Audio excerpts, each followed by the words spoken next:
Have you ever wondered, no matter how much we achieve in life, it still seems to be empty? What if this endless pursuit of desires is just a trap, nothing else?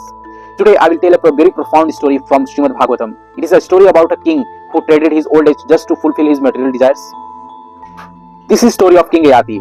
Stay with me at the end to explore a very profound truth and a strong message which might change the way we see the life. King Yati was a very celebrated ruler under the Chandravanshi dynasty.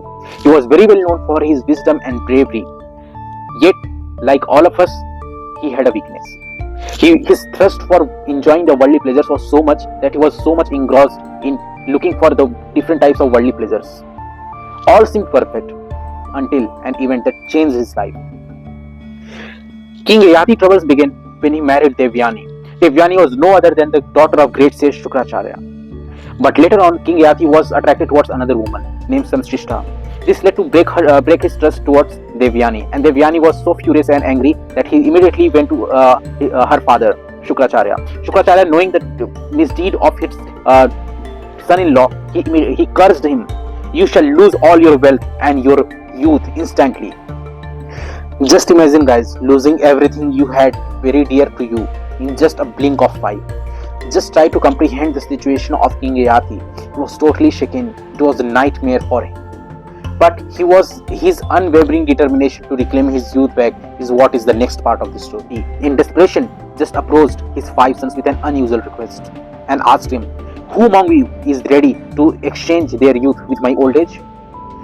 Most of his sons refused. Even the eldest of his sons refused because of his responsibilities and his own desires in life. But his youngest son was very sincere to him, and he handed over his youth and bore the burden of old age. His name was Puru. King Yati regained his youth back, while his youngest son Puru has to burden the whole old age, which he got in return from his father. Yati, after regaining his youth, he again went to enjoy the worldly pleasures. He sought every pleasure, whatever he thought of, he could enjoy. So he went into life of indulgence, ignorance, and just enjoying material pleasures.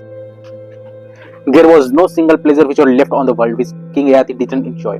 But despite enjoying all types of pleasures, all types of luxury, he was still not satisfied. And later on, he found the profound truth. Years passed. Yati indulgence in enjoying the multi pleasures did not give him satisfaction. He was not satisfied with whatever he thought. So this led to him realize a bitter truth. The truth is, desires and unlimited desires are just like fire. The more you feed them, the brighter they will burn, and they will lead you to just unsatisfaction and greater misery. So King Yati finally realized that for a happy soul, for a happiness, just enjoying the material pleasures is not the way. It's about renunciation. Finally, King Yati, after realizing the bitter truth, he gave back his youth to his youngest son Puru, who was bearing the burden of old age. He blessed his son to rule the kingdom with wisdom and integrity. After handing over his whole kingdom and renouncing from the world, he went to the forest to sought peace through spiritual practices. His journey teaches us that desires can never be fulfilled truly. The more we feed them, the more they multiply. True contentment lies only in renunciation and detachment from material pleasures. And so, guys, let me ask a quick question to you all. What are you pursuing in life? Are you controlling your desires, or are you being controlled by them? This is a message of the whole story. We have to control our desires so that we are not being enslaved by them. Just think for a moment. Are we like King Yati, chasing one desire after another and thinking that other desire will lead to us fulfillment or give us happiness? It is not going to happen, guys.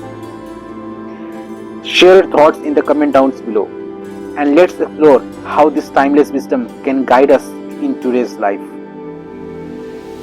And please don't forget to like, share and subscribe for such thought-provoking stories from ancient scripture. Let's discover the ancient wisdom and truth about life that is hidden in our scriptures.